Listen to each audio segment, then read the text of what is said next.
Dobre, takže vitajte v ďalšej špeciálnej, tentokrát epizóde podcastu Karieris, ktorý bude aj vo videovej forme, pretože bola by veľká škoda to nenatočiť, o čom sa tu budeme baviť.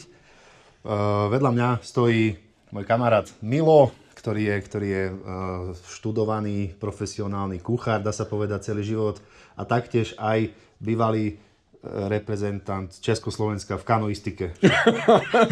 Áno. A to všetko do svojich 15 som si Nie, tá kanoistika, to som si vymyslel. Takže, Milo, my sme sa takto rozhodli, že dnes vyskúšame, respektíve porovnáme takú tú ľudskú šikovnosť, čo sa týka varenia, s tou ľudsko-robotickou, čo sa týka Thermomixu, varenia v Thermomixe, čo budem ja. Teda. Ten ľudský šikovník bude Milo, ja budem ten robotický človek, ktorý bude variť v Thermomixe. No a aby to bolo čo najviac objektívne, tak sme si stanovili jeden recept, podľa ktorého pôjdeme obaja, ale každý už vlastne svojím štýlom. Hej? Takže som zvedavý, že ako bude vyzerať výsledok a teším sa na to. Milo, tak. Povedz, ako sa máš? So dobre. Bude to hovädzí guláš ešte? Doplním ťa. To som nepovedal. Hej, asi jedno tradičné jedlo. Priblížime sa. Taký ten maďarský guláš, čo poznáme všetci. Vybrali sme recept, ktorý poskytuje Mašinka, tak zachováme tie atribúty, ktoré sú tam navolené, aby to bolo blízke vám a vlastne bežnému vareniu. Áno. Teba inak môžu ľudia poznať aj z Telerána napríklad. Aj z dámskeho klubu, z Telerána. Telerána robíš aj, si súčasťou veľmi dobrej reštaurácie Green Tree Restaurant. Áno. To povedal? Tak. Green Tree. Kde sa to nachádza? Nachádza sa to v Hrubej Borši. Je to obec pri Senci, vlastne to reštaurácia v golfovom klube. Potom máme ešte pobočku priamo v Senci na jazerách. Takže sme rozvetvení na viacerých miestach. Špecialitky, krásne tam varíte, čo som videl. Musím vás prísť pozrieť niekedy, keď pôjdem okolo, lebo tie fotky na Instagrame, čo máte, to je akože brutál. Dobre, poďme sa pustiť do toho. Ja zapnem Thermomix. Tebe netreba žiadny, ty už máš recept v hlave však. Takže tak. Aj tento recept vznikol ináč v roku 1628, kedy rakúsky cár sa rozhodol... Čo tu sa rozhodol? Chce na obed guláš. Takže trošku histórie za nami, no a môžeme prejsť ku vareniu. Zvolili sme si hovädzí krk, čo sa v podstate bavíme o nejakých 2 až 3 hodinách varenia. Je špecifický, je veľmi kvalitný na guláš. Ja ho používam veľmi často, napríklad namiesto nožiny alebo namiesto zadného stehna. Asi je taký šťavnatejší, masnejší trošku, nie? Nie, je práve že masnejší, je šťavnatejší, mäso nie je také húževnaté a rozpada sa, keď dosiahne tu len svoj bod, kedy vlastne zmeknutie vlákna, tak je krásne rozpadajúce sa, hej, netreba ho žúvať. Do tej doby, kým sa uvarí, je tuhé, budí taký strach z toho, že je stále tvrdé, že nie je dovarené, ale ono potom krásne naraz zmekne a vtedy oceníte tu jeho vlastne chuť a konzistenciu. A vlastnosť. Tak. A teda, ako dlho trvá, kým sa dostaneme na tú hranicu zmeknutia? Po 2 hodinách začneme cítiť, že už mäso asi mekne a vtedy tam už trošku zaváži, hej, aké je mäso, asi koľko má rokov jedno s druhým dané plemeno alebo daný bíček.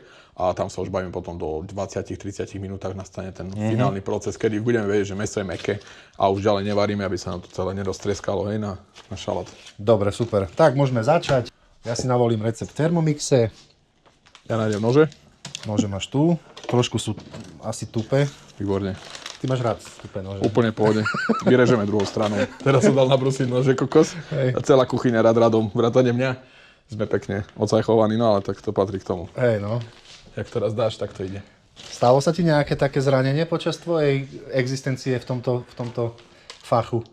Veľa rezných rán, veľa popálenín. Nič našťastie také svetoborné, že by som ležal alebo marodoval. A dokonca som ani raz nešiel ešte, hej, tie rezné rany boli síce. Ale také v pohode ešte. V pohode, alebo v rámci toho, keď si robil, tak si usúdil, že to je asi v pohode a už potom, keď si to na druhý deň chcel šiť, tak to nemalo zmysel, nakoľko tie rany potom obschnú, už potom si to treba. Takže nič také vážnejšie. Jak napríklad Tonovi z podcastu... Čo mu strelil tlakový to už bolo dosť vážne, ale kokos, to je...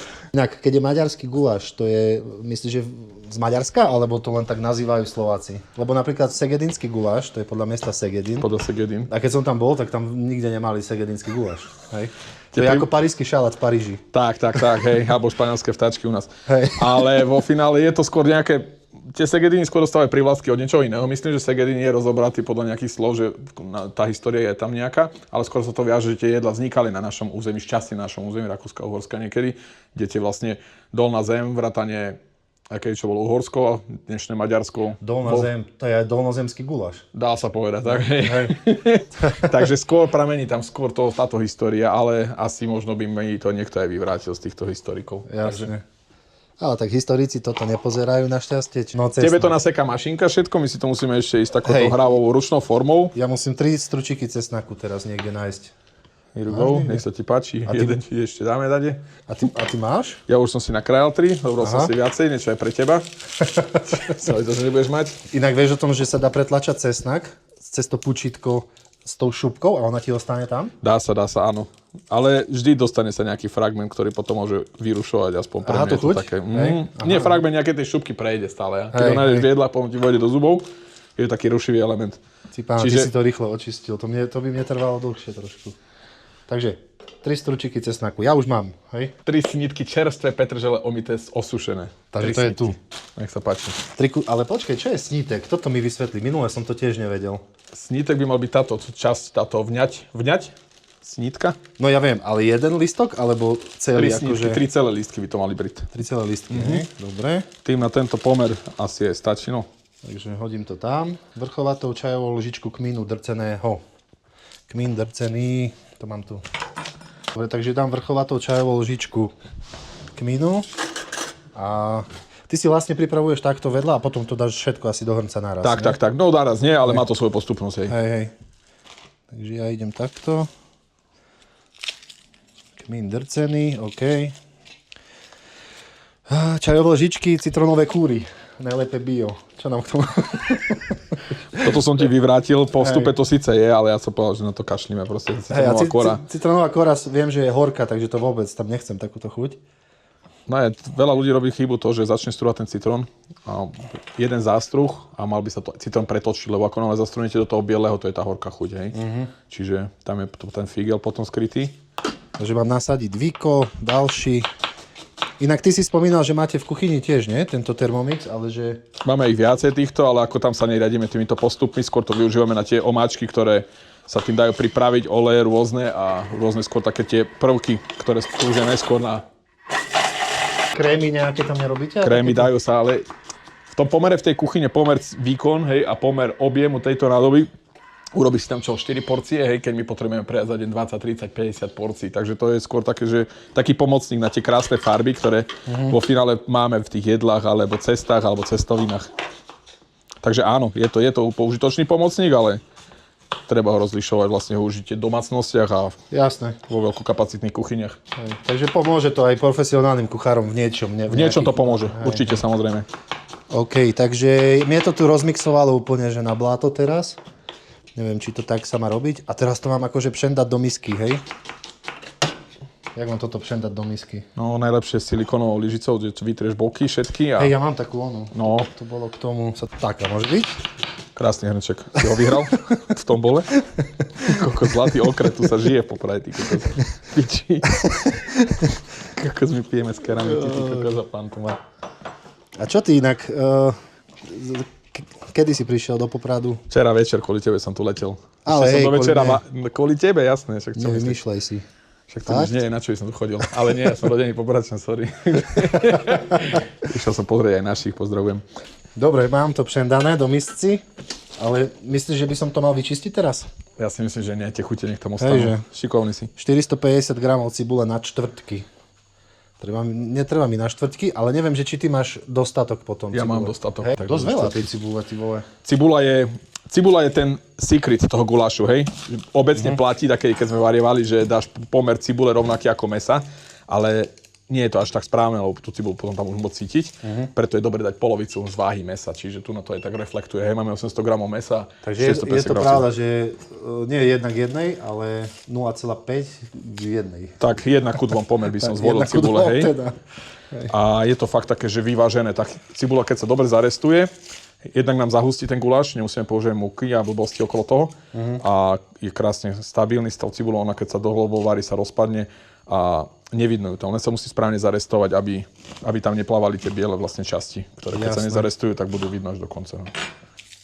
Ešte 100 gramov, toto máme tak 80. Možno by to aj mohlo stačiť, nie? Inak maslo je v tomto zradné. Pýtam ma 80 gramov masla, ja sa nikdy neviem trafiť. No, 404. Maslo je zradné? Maslo je zradné, hej, nikdy neviem, koľko mám v ruke masla. Tak dá sa to ľahko. Keď máš 250 maslo, áno, dá sa to 1/3 tak a ideš. pomerovo, hej, nejako. Tak to hej. Ale však vo finále maslo nikdy nie je zlé. Máš to tam, No, 2 gramy chýbajú. 447, výborne. Ďalší nasadíme Miko. Čo ďalej potrebuješ? No mne už nič, to sebe teraz krajej, lebo budeš meškať, či? Dobre, ja si dám olej trošičku, nech sa mi to tam rozpáli. A aký olej si použil? Použil som olivový olej. Olivový však. Aj... Ideme podľa receptu, ale normálne by som dal bravčovú masť. Hej, na guláš je to topka, ale tým, že sme sa dohodli, že poďme tak, hej, aby ľudia z toho nemali zmetok, keď si chceli robiť podľa toho, nech majú to, čo tam dáva, to, čo tam je napísané. Dobre, okej. Bravčová masť, niekedy je vhodná ešte kačacia masť, ja veľmi rád experimentujem s týmito masťami. Je to famózne varenie s tým. Cíti to. No, tuk je nosič chute samozrejme a to, čo je v tom tuku, čo obsahuje, aké chute vône sa prejaví vlastne vo finále v tej chuti. Takže si tomu len pomôžeme používaním takýchto. Dobre, takže ja mám cibulu dnu, 400 gramov, či 450. A zrejme, áno, rýchlo späť, to znamená, že ide ju rozsekať. Hop.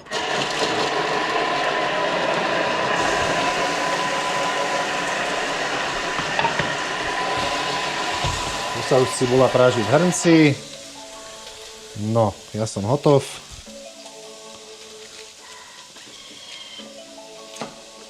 Tak. Inak štipu ťa oči, keď kraješ cibulu, či už si z toho vyrastol? Nie, je to o tom, že ako ďaleko máš tú cibulu od očí, hej, keď sme boli malí, alebo skôr študenti, tak chlapci na praxi nám povedali, kuchári, že dajte si do huby vodu, hej, sme tam sekali 10 hodín s plnou hubou vody. A prečo vodu? Aby sme držali hubu. Jaj. Človeku to potom príde, hej, takže nemalo to žiadny efekt. Ale tam bol ten smer tohto. A ty už odkedy vlastne si v tomto fachu? Kedy si? Ty si bol vlastne môjho brata, spolužiak? Ale... Kolega tvojho brata. Tvoj bracho je z fachu, on bol čašník a sme spolupracovali. Aha, takto. Hore v Tatrašporte. Hej. A tam sme sa spoznali.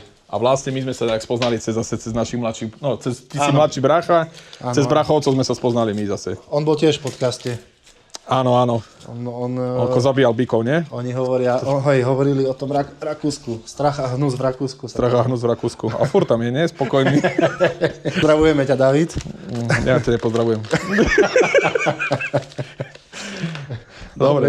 Ideme ďalej. Zavolám ti večer, dobre. S kierkou sečete dolu, to som udelal. Tak, 30 gramov olivového oleja, takže idem ja teraz na to.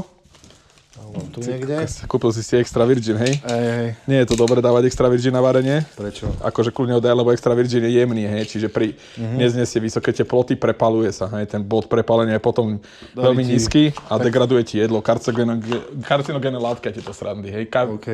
Extra panenský, len na studené použitie. OK, takže budem vedieť do budúcna. Ale daj si to, ty to budeš jesť, takže... Preto je dobré kombinovať tie s masťou nejako, je stabilnejšia, pevnejšia. Dobre, tak a kebyže tam teraz ešte drbnem trošku masti, pomôže to? Určite to pomôže. Hej. Niekedy je dobré dávať aj pomer masti a pomer oleja. 30 g rajčatového protlaku. To teraz už mám dať? Keď si to pýta... Zvláštne, ne? Zvláštne, že to nerestovalo najskôr tú cibulu, lebo to je alfa omega. No nevadí, pôjdem podľa receptu. Nebudem čítovať. Kde máme ten pretlak? To som si mal vypnúť, že? Nie, v pohode. Kľudne volaj. 6, 9. No. Nič. Uvarilo to, hej? Dalo to tam. Hej. Hop. 30. Výborne. Ďalší. A prečo to chce mäso? Už odo mňa. Nie je to trošku divné? Je to divné, no ale to sú tie také ako figle na domáce varenie, no to varenie. Skôr bude to restovať možno tak a bude to držať v tej teplote, aby to orestalo všetko spolu. Okay. Poďme, uvidíme to aspoň, však to je ten rozdiel, hej, čo spraví mašina, čo spravíme my. presne. Aby to bolo čo najviac objektívne teda, ale musím nakrájať teda ten guláš na 1x1 cm kúsky. Tak poď, tu nie centimeter? už som si to minule meral. Ty si ho meral? Hej. To mäso, hej. Ja medzi tým robím cibulový základ, pridal som tam aj cesnak a posolím rovno ten základ, hej. Cibula nech pracuje so soľou. Rozbije sa jej štruktúra rýchlejšie, otvorí sa jej chuť, pustí vodu, začne sa tá voda vyparovať a následne tá cibula sa začne krásne restovať do hneda. To potrebujeme. Okay. Inak, čo sa týka mäsa, ty aj dávaš preč tie blanky, či nedávaš? Toto sú už očistené, tieto drobné blanky, ktoré sú s tukom, nechávam. Skrz toho, keď sú blany modrastého nadýchu, alebo tie priesvitné, určite treba dať preč. Sú to húževnaté veci, ktoré vám budú vadiť a budú tvrdé. Ale keď má napríklad krk na sebe trošku tuku, je to dobré. Je to loj hovedzí, ktorý iba pomôže pri tom varení. Nebude treba sa toho báť. Ale samozrejme biele, veľké zhluky treba odrezať a zbaviť sa ich. A samozrejme tie tenké blany, také ako vravím ešte raz, modrastého nadýchu, sú úplne, že treba ich dať preč, netreba ich vyhodiť napríklad, treba ich dať bokom, hej, zmraziť si ich a neskôr, keď budeme variť vývar, použiť to tam. Je to krásna spotreba z tohto, ako to vyťažiť naplno a spraviť taký ten zero waste. Jasné, ja to tam mám rád ináč, keď to je už uvarené to mäso. A to tomu dá takú masnejšiu príchuť, akoby. Je to taký, hej, ten loj hovedzí je taký straviteľný. Dáva sa aj do burgerov, hej, všetci milujeme burgery a bez toho loju hovedzieho by to bolo iba fádne mäso, plané, bez chute, ktoré... Lebo nie je tam ten nosič chute, ktorý vlastne nám to spraví to, čo chceme, aby to chutilo. Jasné, takže toto mi bude trvať dosť dlho inak. Ja si dám trošku viac ešte olej na tú cibulu. Použijem tvoj panenský. Od Franca Jozefa. Franz Josef Kafka. On bol ináč Franz Josef base jumper. Pamätáš si to? Base jumper? Hej.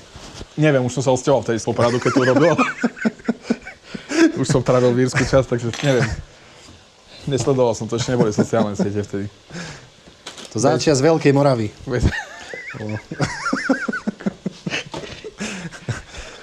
Toto milujeme, ne? Tieto hlody. No, čo mi najviac chýba na tvojom Instagrame sú tie tvoje videá, čo si niekedy robil. Keď si najebal kyslé horky do vania a lahol. Tak toto môžem. Ja mám taký pocit, že tie kusočky mäsa sa tým... Oni sa nerozpustia tam, ty vole, keď sú také malé. Nekrájaš ich už moc, to nemá 1x1 cm, má to byť kocka. Takže trošičku väčšie nechaj. Toto je väčšie. Nerozpustia sa, neboj sa toho, skôr je to robené na ten mixer, aby to zvládal kapacitne. Hej. A aj aby sa uvarilo rýchlejšie, hej, tá mesa. To meso do meka. Tá mesa. Mesa grande. Masa. A už si mi povedal, že ako dlho sa tomu venuješ? Lebo sme sa... Skončili sme pri škole. Hej. Začal som so školou, venoval som sa tomu vlastne počas školy, keď som tam začal chodiť. Chcel som ísť za vojáka, tam nezobrali, tak som šiel variť. To je podobné. Ale starší brácho už chodil hore do Smokovca do školy. Áno. Na hotelovku. A celkom ma to akože bavilo, tak som šiel aj ja. Takže odtedy sa v tom pretlkám. Okay, ale vždycky si bol iba v tomto. Nerobil si niečo iné časom? Nerobil som nič na plný úväzok časom iné. Ani počas korony, hej? Ani počas korony som dokonca... Ja počas korony som nebol doma ani deň. Počas korony ja som zaznamenal dobu, že až moc som bol v práci. Niekedy som trávil v práci 30 dní. Ja som vtedy rozbiehal ešte jednu reštiku a o druhú som sa staral a v tretej som normálne pracoval, takže ja som bol vtedy vyťažený tak, že od rána do večera deň mal málo hodín, týždeň málo dní, takže som chodieval fakt, že v noci preč a v noci som sa vracal. Takže tam som sa venoval. A pre koho ste varili, keď to bolo zakázané? Nevaril, tak zakázané nebolo, že... No ako myslím, boli tam tie pravidlá divné. Ľudia musia jesť, rozvozy fungovali, boli dovolené. Áno. Keď sa rozbiehla nová reštika, bolo to v takom zlome, to prišlo, že proste už nebolo cesty späť, tak sa otvorila a rovno sme prešli na rozvozy. A skôr tam bol človek vtedy kreoval, že čo sa ide robiť, hej. Každý si sedel a rozmýšľal, čo ďalej, hej. Začal som sa venovať sociálnym sieťam, začal som sa venovať Facebooku, čo sa týka... neviem sa vykokta teraz v rámci nastavovania reklám, hej, oslovne toho zacielenie zákazníka a začalo to celkom fungovať. Takže ty si v podstate aj taký manažér, akoby. Či? Alebo dá sa povedať, marketer? Marketing? Marketer, nenazval som sa marketer, pričúchol som k tomu, baví ma to, aj sa venujem svojim stránkam, teraz na reštike, čo mám. Určite je to alfa a omega momentálne si myslím, ale skôr ten manažer, hej, lebo šéf kuchár je manažer reštaurácií, daný poviem, dá sa to tak brať. Zvlášť, keď sa staráš o ten chod keď nemáš v týme jedného človeka, alebo keď si tam sám, tak samozrejme to nie je ono, ale keď máš tým ľudí, alebo sa staráš o viacero Tak ešte, musíš ich manažovať. musíš ich manažovať. Tým pádom si manažer, jasné. Inak ja z toho mesa normálne cítim, už teraz v surovom stave, že je také jemnučké a že sa bude rozpadať. Neviem prečo. Mám taký pocit už teraz, keď som ho krájal. Je meso ako meso. Použili sme rakúskeho bíčka. Tie chovy sú dôležité aj pri tom spomínaní, že z čoho je meso, aké je meso, či je to kráva, či je to bík, kde to kúpiš, ako to kúpiš. Dobre to navažilo. 289. Aha, však ja som nedokrájal celú tú. Celú... Chceš ti pomôcť? No. Ako musím sa priznať, že ma začínajú boleť kríže. Ako to riešiš ty v kuchyni? Svoje kríže? Fú. Ty už máš asi tretie vymenené, ne? Ja už mám vyskočené platničky, už som aj mal stav, že som bol v nemocnici s tým, aj som chvíľku nechodil, čo bolo asi také ťažšie obdobie, ale cviky a sebadisciplína a pás, hej, ktorý musíš nosiť. Nosíš pás? Ale môžeš ho nosiť kvázi, nenosím ho stále a hlavne nie dlho nesmieš, lebo telo si potom zvykne. Sval sa veľmi rád pomôže s tým, že sa zvykne na to, že tam máš pás, takže snažím sa to iba v kritických prípadoch. Ale skôr je tá životospráva dôležitá a dávať si pozor, správne dvíhať a správne sa postaviť, správne si klaknúť, alebo skôr a cvičiť to hlavne. To sme mali aj my v kurierskej spoločnosti, že také billboardy, že ako správne dvíhať balík zo zeme. Vieš, že musíš si čupnúť, áno, dvihnúť a s nohami dvíhať hore. Žiadne, že sa predkláňať. Ono sa to dá, je to ľahké, hej, ťa to k tomu telo navádza. Ale tá platnička je neskutočná bolesť, to je zatiaľ to bol môj najhorší zažitok asi zo života, no, čo som zažil, že fakt. Dobre, a ty si na tom jak teraz? Ty už si... Cibula, neviem, vidíš ju, hej? Máme jemnú farbu, teraz čo je hlavný, trošku tam flaknem vody. Bavme sa o pol deci vody do rozpálenej panvici. Ide o to, že tu nám začalo už prihárať trošku. Hej, nechceme, aby nám zhorela cibula, ale aby sa zakaramelizovala do hneda. Voda zastabilizuje ten celý proces, na chvíľku schladí ten proces, ale nie úplne. Nehrozíme tým proces váru a voda sa vydusí a cibula sa začne opäť restovať a zase hnednúť. Tento proces opakujeme 3-4 krát, niekedy aj 5 krát a dosiahneme úplnú jantarovú až hnedú farbu cibule. Tedy takzvaný hnedý základ. Šedý zákal. Šedý základ. Ten príde po 50-ke. Používaš aj tlakový hrniec? To som chcel spomenúť, že na guláš, ešte keď robíte guláš a máte tlakový hrniec, je to najlepšia cesta. Hej? Trošku sa zahrať s cibulkou a potom vám nahádzať a tlakový hrniec a máte to vybavené za 45 minút. Z okolností som včera varil guláš, lebo dneska ho máme na menu a robil som to v tlaku. Nestaráte sa, to mäso je dvakrát chutnejšie, by som povedal, šťavnatejšie. Áno. A nezdegradujú tie živiny vo tom dlhým varením. Hej, je to fakt... Takže je to dobrá voľba. Je to veľmi dobrá voľba, šetrí vám to jednak ešte aj čas a hlavne energiu. Ale ako je možné, že keď je tam vyššia teplota, že sa to nepripáli, lebo ty to nemôžeš miešať? Je tam dostatočný pomer vody, musí tam byť, hej, pred tým uzavretím a ten tlak pary a toho tlaku samozrejme spôsobí to, že neunikne tá voda a nemá to ako prihorieť, hej. Tá šťava je stále dostatočne ako v párnej saune. Riedka, tak, na to, aby sa začalo niečo prihorieť. A samozrejme môže to prihorieť, ak to necháte dlho, alebo dáte nedostatočné množstvo vody. Koľko vás je v kuchyni? Záleží od dňa, záleží od sezóny, záleží od prevádzky, ktorá to je. Niekedy čítame ľudí, že sme... Ale drvivú časť, vráťme sa do leta, že mám leto, máme plnú prevádzku, reštika funguje, tak sme na smene traja plní kuchári, pomocná sila a ja, hej. Ale v drvivej väčšine je to tento pomer. A keď je nejaká akcia, alebo chystáme do toho ešte catering na pozadí niečo, buď sa pridáva pomocný kuchár, alebo jeden celý človek, ktorý sa venuje iba danej činnosti, lebo ak chceme zachovať kontinuitu. Celý človek. Že je to individuálne. Zase, ešte preruším ťa, keď máme slabý deň, vieme to spraviť aj o jednom človekovi. Jasné. Že si tam ty sám iba? Alebo buď sám ja, alebo jeden kuchár. Urobíme nejakú prestavbu v menu, hej, že je to jednoduchšie, keď je menej roboty. A to je hlavne aj musíš to, lebo nemôžeš držať celý lístok, keď je frekvencia návštevníkov nízka. Radšej dať tých pár jedál a točiť ich, nech sa zachová čerstvosť. A ako tam to točiť, hej, nekonečný lístok a strácať na tom. Takže funguje to, čo hovoril celý čas ten Paul Reich, hej, v tých reláciách, že tie lístky, keď je tam, čím viac tam je jedál, tým je to horšie. Je to peklo, doslova, lebo v dnešnom ponímaní fakt, lebo tam sa to prudko bije s tou čerstvosťou. Určite musíš polotovary, ak máš toľko jedál. Hlavne pre toho kuchára je to šialené pripraviť. A áno, Nemôžeš mať všetko. Môžeš mať, ale potrebuješ mať na to aj dostatok personálu. Niektoré reštiky sú tak, že majú všetko, ale to sú také návalovky, keď ti príde deň aj 500-600 ľudí, tak OK, tam bavíme sa o tom, že áno, ak majú na to vytvorené podmienky, Ikei, aj kuchyňu, dajme tomu. Ježiš, Ikea, no. Ale inak tam som jedol fajné jedlo. Guličky? Nie tie guličky, ale kačku som tam mal. Aha. Kačku s červenou kapustou a odtedy som začal mať rád červenú kapustu. Bo ja som dovtedy jedol kačku, mi musela stále mama urobiť kyslú kapustu, normálne dusenú. Nemáš rád tú dusenu. Musí sa spraviť dobrá, aby bola dobrá. Hej. Ikea je špecifická svojou prípravou, áno, však tá je obľúbená u stravníkov. Hej, tam normálne chodia ľudia, že nejdú ani do Ikei, len sa tam idú nájsť proste. Áno. Ja tam nerad chodím, sa tam strácam. No. My sme tam boli kupovať skrine, zariadovali sme byt a kámo, potom tá skriňa, čo máme, má 450 kilogramov. Predstav si, jak som to sám musel nakladať. Tu si to vynašal? Hej, tu som to vynašal, ale tu už som mal pomocníka. Len tam v tej Ikei som bol iba s priateľkou, ktorá bola tehotná. Takže sám. Sám som to dával na ten vozík a jak som to potom tlačil, ja som mal pocit, že Škodu Feliciu tlačím. Ty kokos. To bol brutál. No, už by to som mohol mať aj. A som si pichol niečím pod necht. S nožom. Asi s nožom, so špičkou, hej. OK, mäso je tam.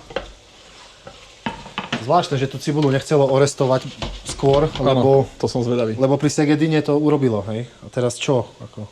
Teraz 10 minút na teplote 120 stupňov dá, čo bude robiť. OK. Restovať, hej, ale už aj s mäsom, so všetkým, čo je divné. No už, to tu smrdí dobre. Nechceš si zavrieť dvere? Ježiš, minule som spustil poplašná ináč. Fakt? Senzor, hej? Minule ten senzor mi to zaznamenal, lebo Potom čo, hukalo, či iba pípalo? Alebo čo si spravil? pípalo, to je šialené. Ešte treba zapnúť digestor. Inak čo povieš na slovo digestor? Je to vzácne slovo. Poznáš jeho históriu? Nie. Ani ja. Ale bol by som veľmi rád, keby moja dcera povedala prvé slovo digestor. Áno, to by bolo Budem sa o to snažiť. pamäť. Ale vieš, čo bola halus na tom pípaní? Že ja keď som sa odtiaľto som sa pozrel, že čo ti je, tak odtiaľ normálne po strope sa ťahala tá pára presne k tomu onemu. Išlo tam. Hej, normálne, nebolo tu, že jak v saune, vieš, párnej. Len proste sviňa pára. Svinia para. Takže teraz v podstate obaja, aj Thermomix, aj Milo, restujeme. Lenže s tým rozdielom, že Milo si robí ten základ však. Tak. Cibula, papriky, čo tam ešte máš? Mrkvu som tam dal. Mrkva a tak. No a Thermomix už restuje všetko dokopy. Aj s mesom. Aj s mesom, aj všetko. Takže som veľmi zvedavý. Ako to tam myslia v tom Thermomixe? Ja som si meso vlastne nasolil a pretrel horčicou. Trošku ho obalím do toho. Už keď pôjde restovať, nech je také pekne natiahnuté tou horčicovou vôňou a chuťou. Takže teraz nasleduje vlastne po tomto restovaní, tam drbneš meso, hej? Drbnem tam meso, hej. OK. Zarestujem ho a vtedy prichádza proces, že tam dáme papriku, vtedy ho stiahneme z ohňa, necháme ju pekne miešaním, ho zarestujeme, ale musíme dať pozor, aby sme nemali rozpálené toto, čo ani nebude asi. Horšie je oheň, keď je priamy silný, alebo indučka, keď je naplno, tak pri tom kontakte s horúcim nám tá paprika de facto zhorí. Čiže opatrne sa pridá a nebude to horké. Dobre, a mascarpone kedy ide? Mascarpone, to si mu natrieme potom takto na písky. Na cicky. Alebo na cetky, ako môj brácho. A máme vybavené a utrieme sa potom do obrusu. Reštíke samozrejme a... Jak to funguje vlastne v kuchyni, tá hierarchia, že je šéf kuchár, súšef, alebo čo, jak to je? Je to delenie. V bežnej prevádzke nemusíme to takto deliť. Veľké prevádzky hotelové, tam je táto, na mieste táto diverzifikácia vlastných pracovných miest. Mal by byť, keď je hotelová reštíka, alebo že sa staráš o viac reštíky, executive head chef, hej, ktorý má na starosti tých svojich podriadených šéf kuchárov, ktorí sa venujú danej reštaurácii alebo danej oblasti. Ani nevarí, ne? Už časti nevarí, ne? On už iba tak drbe, že jak to robíš? Skôr mentoruje tých ľudí, nemal by ich drbať, mal by ich skôr viesť, ale jasné, že aj drbe. Ono je tam tenká hranica medzi mentorovaním a drbaním. Mal by ich motivovať by ich mal k tým výkonom, hej, a viesť tak, aby vlastne ani oni neprenašali to drbanie, dajme tomu, že keď on dodrbe, hej, oni to preniesli zase nejak normálne na tých pracovníkov. Hej, a tam, ale už bežná prevážka head chef Ak má zastupcu, tak áno, súšef, mal by tam byť nejaký, hlavne keď on tam nie je. A potom už to členenie francúzskej kuchyni, demi-šéf, šéf de partie, komi-šéf a tieto už po veľkých hoteloch áno, ale v bežných... Demi-šéf? Demi-šéf, omačkový šéf a tieto srandy. Demi-glace. Pastry. Nie iba demi-glace, ako tá variácia. Ide o to, že v bežnej prevádzke máš 2-3 ľudí, hej, tak tam si skôr zatriediš studená kuchyňa v našich podmienkach, teplá kuchyňa, výdaj. Skôr v tomto ponímaní u nás to funguje, hej. Ako toto francúzske delenie. Funguje to v michelinských reštauráciách vo veľkých hoteloch, fakt.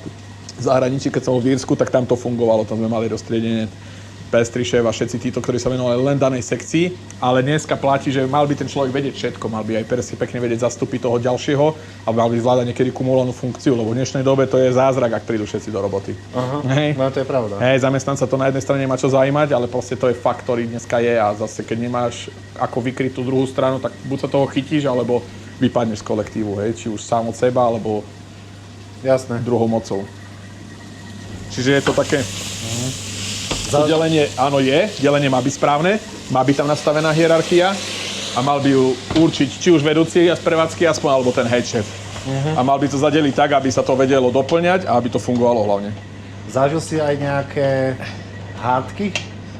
To je blbá otázka asi, ne? Nie, žiadna otázka nie je blbá. Vy sa nehádate, ne? Všetci sa hádajú.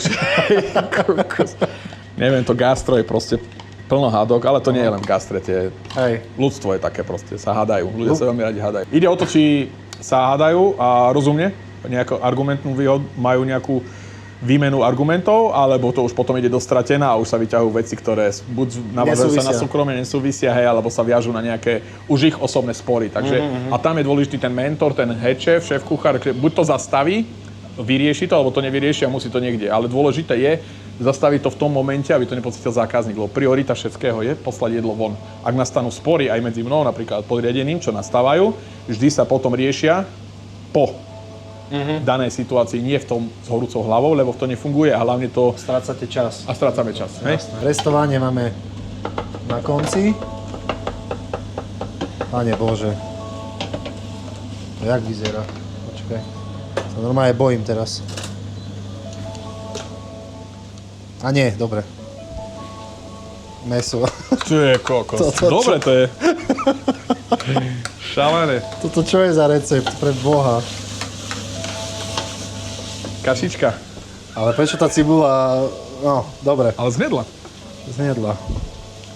Som zvedavý teraz, čo ďalej chce. 10 gramov horčice. Toto môžeš vyškrabať. To nebude asi 10 gramov, ale mám tu ešte jednu. Tak to bude taká káša pre kozmonautov asi to moje.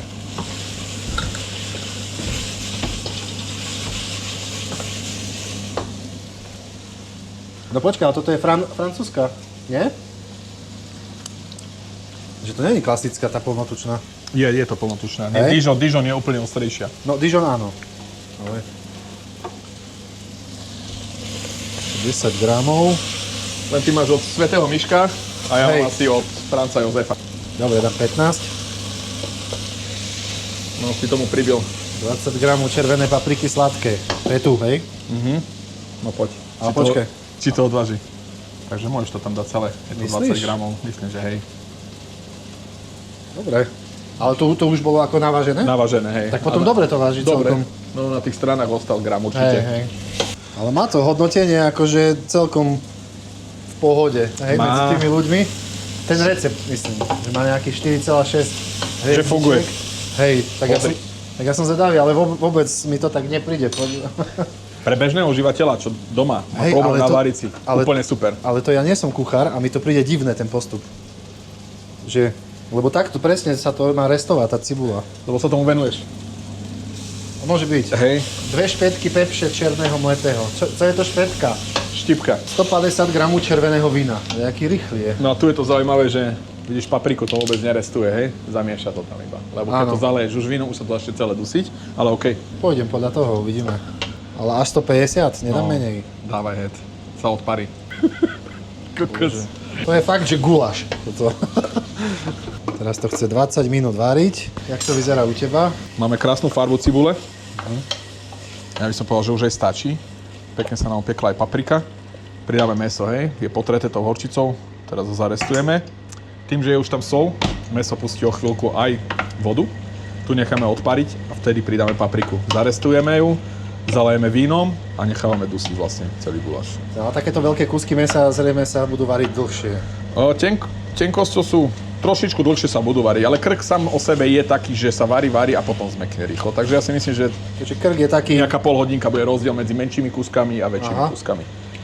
Takže je taký variteľný, jak sa hovorí. Je variteľný, že máte kľud, hej, že nerozvarí sa tak rýchlo, alebo nemusíte pri ňom stáť, že viete, že máte 2 hodiny kľud. A v tomto prípade je lepšie mať možno tie väčšie kúsky, že aj keď sa trošku začnú rozpadať, stále tam bude konštanta nejakého mäsa, hej. Tie malé kúsky sa predsa môžu rozpadnúť. Stane sa z toho de facto taká hmota, ako keď je trhané mäso už a sa rozpadne. No nič to to si myslím, že bude presne tento prípad. Tamto jednak ešte miešajú tie nože. Áno. A keď to narazí na to mäso mäkké, ten nôž, tak ho môže seknúť. Použijem ja tvoju papriku, ty si minul moju za trest, ale vlastne ja to ešte mám jednu.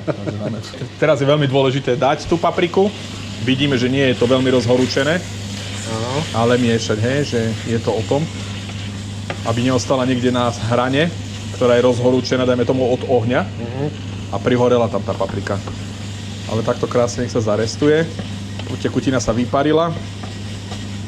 Cítime, vlastne podľa zvuku počujeme, že to nie je nejaké agresívne restovanie, čiže v kľude môžeme si dopriať tých 10 sekúnd a nebáť sa toho, že by sa niečo stalo. Pekne rozotri, aby sa rozptýlila tá paprika po celom mese a mať po ruke buď vodu, alebo vývar, ktorým to zalejeme, ak by sme to veľmi rýchlo restovali a báli sa, že nám to prihorí, tak vždy majte po ruku, že zalejete a zastaví vám to ten proces horenia. V tomto prípade my už použijeme tuna, debuše z roku, neviem, kde si ju kupoval. 1628. Archívne, výborne. To si mal do karafy. To pamätá ešte tu na ganoveckých oných neosadníkov. Si vravel, že lacné nejaké mám kúpiť. Som kúpil lacné. Wow, to už vyzerá jak hotový oný guláš. Nabralo to tie krásne farby, hej, to čo má vlastne z tej cibulky hneď v základe dobrý. Necháme odpáriť značnú časť vína, aby tam neostali tie stopy vínne, aby tam ostala iba fakt chuť a slad z toho. Fakt chuť? Fakt chuť. Fakt chuť. Zemiačky dáme až ku koncu, lebo tie by sa rozpadli na blato, keď by ich dali teraz, hej, oni potrebujú čo, 15 minút, 20 a to už by bol šalát. No a ešte to mascarpone. Však na konci, na hubu si natreš poradne, uvidíš. Inak a ten bujon, to sa kedy dáva? Či to sa nedáva? V tvojom prípade neviem, povieš toto a v tomto prípade sa nedáva. Aha, dobre. Lebo restovaním toho mäsa dotiahneš všetko, čo potrebuješ. Ono sa aj vyvarí. Tak. Vlastne. Áno, a čo je lepšie? Ja viem, že to považujete za sračky, ale už tento bujon, takýto tekutý, alebo taký ten kockový? Kockový je čistá chemikália typu, že je to plné tohto. Benzoán sódny, či čo to tam je? No však vieme čo. Ježiš, mne to vypadlo teraz. Diazepam. Ty kokos, jak sa má to? Hydroxid sódny. Hydroxid sódny.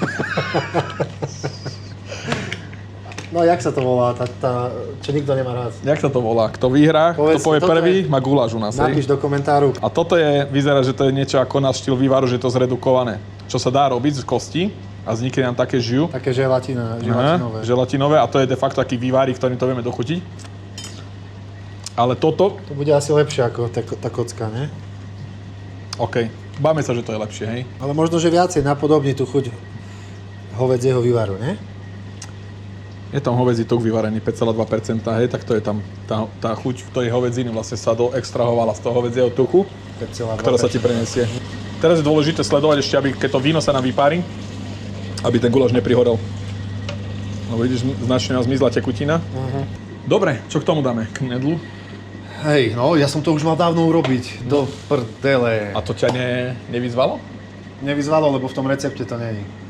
A ja som si mal predtým urobiť cestu na knedlík. Lebo sa má variť v tej páre, že? Áno, sa to má variť v tej páre, takže som to, no nič. Urobíme jeden knedlík. Urobíme jeden a uvaríme ho v páre, de facto nebudeme tu dostávať ešte ďalší párak. Hej. Dobre. Zalejeme si toto vodou, nech sa na to pekne dusí. No ak by ste mali doma, že si vyvaríte tie šlachy všetkým, tak to zalejte tým vývarom, hej?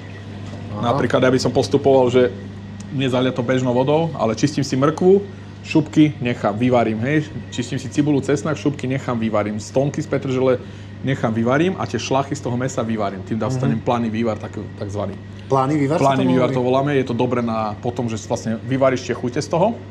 V týchto šupkových mrkvoch je to tie chute sú 100-násobne silnejšie ako v základnej mrkve a tým sa zalieva potom produkt, hej, a nepotrebuješ buľón. Presne, To mi mama hovorila ináč, keď som bol malý, že nebuď planý. Nebuď planý. Takže nechcela, aby som bol vývar, hej? Hej, nebuď vývar. Dobre, droždie. Urob rým nejaký. Droždie. Kurva, neviem. Dobrý. Vyzerá to tak, že Thermomix dovaril. Pozrieme sa, čo ďalej. Přidejte odloženou zmies. Aha, teraz sme tu. Čo som sa čudoval. Áno. Voňaj to. No. Však jak min. Jak min s cesnakom. Neverím, že mäso sa urobilo za 20 minút. Mohlo? Možno, hej. Aha, 250 gramov vody. Vole, to som zabudol kúpiť. Vodu? Hej. To sme v Ríti. Idem domov. Hýbaj pre. V prášku nemáš? V aute asi mi spadla medzi sedačky. Daj, či trafíš. Ja vždy trafím. Yes, dobré. Ja sa stále snažím vždycky. To máš ako na pumpe, keď tankuješ a chceš presne za 20 eur alebo za 30, hej. Vieš, a preskočí ti tam o 5 centov. A že? Ty, ako normálne, také nervy mám. A už to chce aj bramboly rovno. To boli krásne časy. Vidíš to? Som ti to doniesol, vymyslel. Včera som ich čistil urputne. Perfektne, ďakujem. Ja som ináč myslel, že... Sú bratislavské zemiaky. To sú bratislavské? Ty kokso, tak to sa teším. Včera som ich vyhoral. OK, ďalší. 100 gramov mrkve na kolečka. A v telke, v Telerane, keď si, tak tam ako fungujete? Jak to máte technicky? Svetlá a tak? Fú, tam je stropolný svetiel. Aha. To ti neviem, ja vôbec ani. Že to ide zo stropu všetko, hej? Drvivá časť je zo stropu podsvietené, nasvietené, hej, rôzne uhly. Tam je to. A chodia kameramáni, hej? Za A tebou? chodia kameramani, hej. Oni sa pekne pohybujú na takých platformách. Aha. A ty tam aj vysvetľuješ niečo, či to väčšinou je len tak, ako do pozadia, že varíš? Ja to, že ty ma neposleduješ pekne, ty kokos. No sledujem. To je hajzel. Počkaj, ale tak nevidel som všetko zase, hej? Tak to by si bol král, keď si už všetko. Telerano chodí príliš skoro. Ako je priestor? Niekedy sa podarí vysvetliť, niekedy sa len dá čo opíše o tom jedle a niekedy sa povie nejaký hint o tom, hej. Takže, ale áno, hlavný princíp toho celého je niečo vysvetliť, niečo tým ľuďom odovzdať, hej. Preto tam aj robíme také, že kvázi základné recepty, lebo Hej. ľudí nebude zaujímať, že tam spravím nejakú špecialitu, ktorú sa nechytí pri tom, vieš, už na začiatku. Poprvé nekúpiš suroviny, ktoré sa tam používajú a tak, takže je tam hlavne to také krásne, ten basic, hej, ukázať ho a možno iným A spôsobom. ono to vlastne je ráno, tým pádom možno dáte aj inšpiráciu tým ľuďom hneď ráno, že čo môžu variť. Čo môžu variť, presne tak. Hej. No to ráno, hej, po 30 si tam, začínaš o 6. To je brutál, jak to skoro je. Inak, ja som to nemohol, pre mňa Teleráno bolo nemožné, lebo buď som stával do roboty skôr, ako začalo Teleráno, alebo teda neskôr. Dobre, mrkvičky som dal trošku viac, pretože ja mám rád, keď je viac mrkvičky. 100 gramov zelené papriky zbavené semínek. Zbavené semínek. Ochutné mäso, To je to tvoje, hej? tvrdé na hovado, ešte, hej. A ešte žvejkací. A ono je, u krku je to, že ono je stále také a zmekne naraz takto. Hej, že nie je niže. Že z minúty na minútu. Trošku mäkšie a naraz. Bum. Že nikoho sa nič neopýta a Hej. iba tak zmekne. Že hello, som tu. No to je Hotovo. dosť drze inak od Tak, neho. úplne. Paprika, zelená, hej. Áno. Kúpil som všetky. Dobre, toto je tzv. Semafor. Do gulášu by mala ísť táto. Koľko potrebujeme? 100 gramov. 100 gramov, no. 51 gramov. A Dám ti tam toto túto? nemôže ísť do gulášu? Môže, ale túto ti tam dám. Prečo? Toto je tzv. PCR paprika, najlepšia, hej. Je to šľachtená paprika u nás Sladkovičove v 60 rokoch a skrátka PCR znamená paprikla. To si vymyslel teraz, Nie, normálne, to je fakt, ja som toto V 60 študoval. rokoch? Hej, u nás pri Sladkovičove bola a PCR znamená paprikla CC, lebo originál paprika, z ktorej bolo šľachtená, sa volá CC od roda, a rýchlená, čiže PCR. Taký šialený názov, to ma vždy zaujalo, čo to znamená, toto to To mi znamená. príde jak ono, jak chemický názov nejaký. PVC. PCR-ka, hej, skrátené, keď tak si ju nazveš. A ty keď si točil tých všetkých, že halo, stratili ste kečup, kokocín, No. jak by to malo odozvať? Tak to ťa aj potom, že takto za to reflektoval spätne? Stalo sa mi, že mi napísala, že mohol by si vymazať, prosím ťa, to video. Hej. Hej, taká mladá, čo som sa jej pýtal, že kde býva František Uxteker Vanda. A napísala ti, hej? Napísala mi, hej, stalo sa. A čím viac som mal vlastne tých followerov, tak tým častejšie sa to stávalo. Už sa našli, A no. už som sa na to vysral potom. Boli aj takí, že sranda, vieš, A zase nie každému sa to páčilo, hej. Tak. Takže nemôžeš to robiť proste. Piči, ale s tým kečupom, že koľko ešte si ho zobral, že stretili ste kečup, hej, tá díky. A on nemal ani tašku. Ja som mu povedal, že ten kečup vám vypadol z tašky. A on ďakujem, zobral a nemal tašku. Išiel s kečupom. A čo bol? Dobre, kvások máme, ideme na knedlu. Čo to je? Kvások. A to si jak urobil? Dal som 200 ml mlieka. Jemne som ho zohral, nech je vlažné. To znamená, že nie je horúce ani teple. Ale nie je studené z chladničky. Do toho som rozdvígal oné celé droždie, rozmrvil a dal som tu kávovú lyžičku cukru. Premiešal som to, cukor spôsobí, že priživíš ten kvások, rýchlo nezačne bujnieť a krásne nám nabopnal, hej. Okay. A teraz toto zmiešame z pol kila polohrubej múky. Áno. A kvázi máme hotovú knedlu. Nech to dáva aj vajíčka, nedávam. Dobre, a v čom by sme to urobili? V takej miske? A v tejto ručne to asi miešame. Dobre. Skúsime teda. Inak to vie robiť aj Thermomix, to cesto? A chceme? No nie, tak lebo teraz varí, hej. By si musel ukončiť proces, hej. Hej, 28. Ono je dobre mať viac Thermomixov, tak 16. Hej. Ako sa ty stravuješ? Keď vlastne varíš, tak ješ všetko, čo varíš? Alebo si povieš, toto je už moc, toto nie je zdravé pre mňa. A to si chytil dobrú tému. Lebo kuchári väčšinou sú takí, že majú aj brúško. Ty to, máš, ale také normálne. Ja trošku chudnem teraz, ale takto. Problém v tým je, že ochutnávaš veľa, hej. Čiže ty v podstate niekedy sa nechceš ani najesť, alebo nevieš.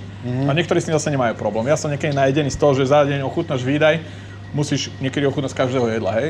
Expeduješ to, brizotko, pasta jedno s druhým, zo všetkého trošku dáš si, čiže si v podstate najedený. Čo nejem, keď sa idem najesť, alebo sa snažím odburávať, sú vypražané jedla, absolútne.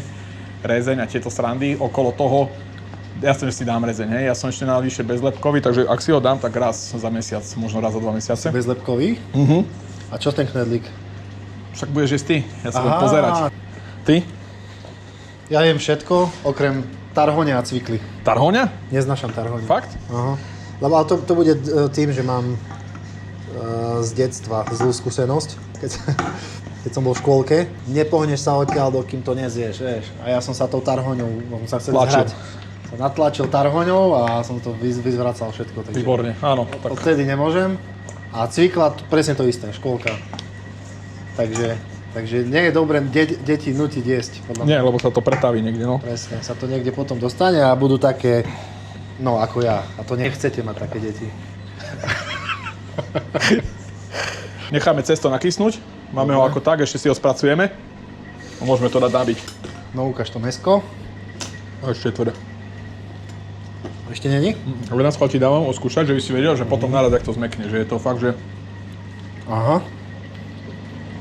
A ono je presne také isté ako pred pol hodinou. Presne tak.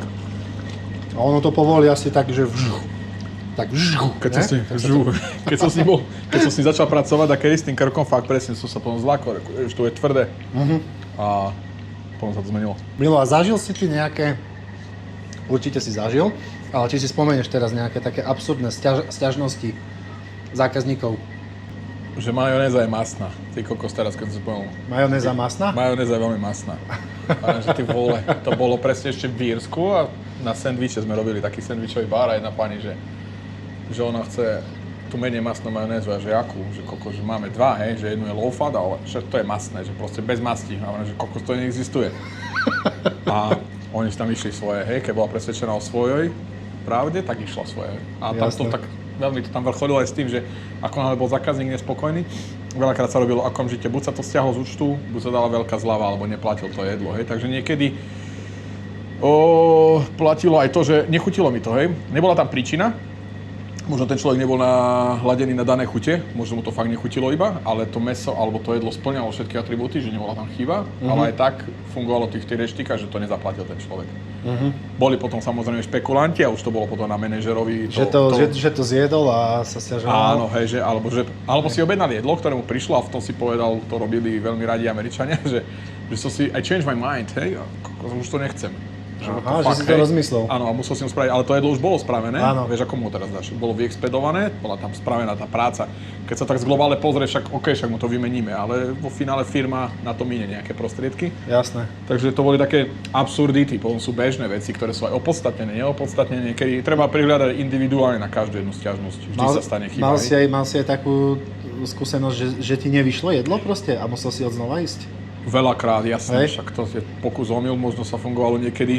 Ja som bol keď som začínací kuchár bol, tak som bol sám v kuchyni, tak to proste taká doba bola. Asi sa učilo. A ty si pracoval, spomínal si Írsko nejaké, takže si bol dlho v zahraničí? Ja som bol 5 rokov po škole tu, v Tatrách. Áno. V Tatrašporte. To bolo akože super škola, to bol skvelý začiatok.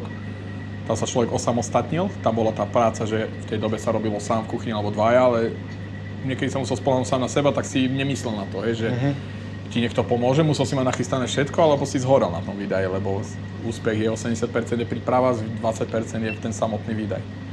A v Írsku potom som išiel do Prahy na pol roka, vlastne, ale Praha ma moc nedržala. A vždy som chcel ísť do Írska, tak som potom išiel do Írska. Takže v Írsku si strávil ako dlho? V Írsku som bol 5 rokov. A potom si sa vrátil tu? Potom som sa vrátil, bol som 2 roky v Bratislave. A ešte z Bratislavy som šiel na 4 roky do Mexika. A z Mexika som sa vrátil zase do Bratislavy a už tam som zakotvil. A v Mexiku čo? V Mexiku som robil vidíš to? Tam si sa pýtal, že či som robil celý život. Nerobil som celý život kuchárčinu. 4 roky v Mexiku som robil vlastne v kancelárii. Popri tom som ale varieval. A v Mexiku som vlastne tam robil na ministerstve zahraničných vecí, na ambasáde. Áno. Kancelárskú robotu. A popri tom som pre veľvyslanca, keď usporiadoval večierky, alebo Dni Slovenskej republiky robil. Ale vysvetlí mi, jak si sa tam dostal? Čo si prečítal v novinách, že hľadáme v Mexiku pracovníka pre veľvyslanca? Nechápem, fakt. Poviem, vysvetlím ti celú genézu. Vlastne v Írsku, keď som bol v Írsku, tak som stretol svoju budúcu bývalú ženu. Nazvime to takto. Sme sa dali dokopy, ja som sa vrátil potom do Bratislavy za ňou. Tam som pôsobil a vlastne ona medzi tým pracovala na ministerstve zahraničných vecí. A v rámci ministerstva funguje taký cyklus, že máme ambasády po celom svete. V daných krajinách, nie asi vo všetkých, ale v mnohých krajinách. Takže si bol v Mexico City? Áno. A tam sú vlastne tie stáže, alebo nie stáže, to som povedal, sú tam misie, tí zamestnanci tam idú, že keď si v krajine a má ti pomôcť tvoja služba, veľvyslanectva, tak tam musia byť nejakí Slováci, ktorí robia na tej ambasáde a zastávajú, či už politické sekcie, veľvyslanec, nejaké ekonomické sekcie, no a vlastne je to počet nejakých ľudí, ktorí rotujú, sú 4 roky na vyslanie alebo 3, potom sa vrátia na zázemie a zase idú niekde na vyslanie do zahraničia, a v rámci toho bola moja bývalá žena vlastne vyslaná na ambasádu a v takýchto prípadoch sú vytvorené aj pracovné miesta pre manželské páry. A ty tam zastrešuješ nejaké účtovné oddelenie, skenuješ veci, dávaš dokopy, máš na starosti autopark, máš na starosti miestne sily, zamestnancov, riadiš ich, kontroluješ, robíš vodiča alebo niečo také. S tým, že ja som mal kupovanú funkciu, že som sa staral napríklad o nejaký druh činnosti papierovej. Keď som zakladal dokumenty, nahrával ich do systémov a tieto veci a popri tom som vlastne potom začal variť pre veľvyslance, lebo tá práca bola fajn, ale koľko som sa nudil, tak som si ešte varieval takto, že pre neho večierky, potom sme robili recepciu pre Slovenskú republiku a tak som sa našiel zase tam, že som sa venoval tejto činnosti popri tom. A čo si varil také v Mexiku? Normálne slovenské veci? Väčšinou sme robili pre ambasádu, kvázi tak sa robievali tie štandardné veci, keď sa robili privátne večere na ambasáde, tak sme robili tu všeho chuť, vlastne normálne zážitkovú večeru, gastronómiu.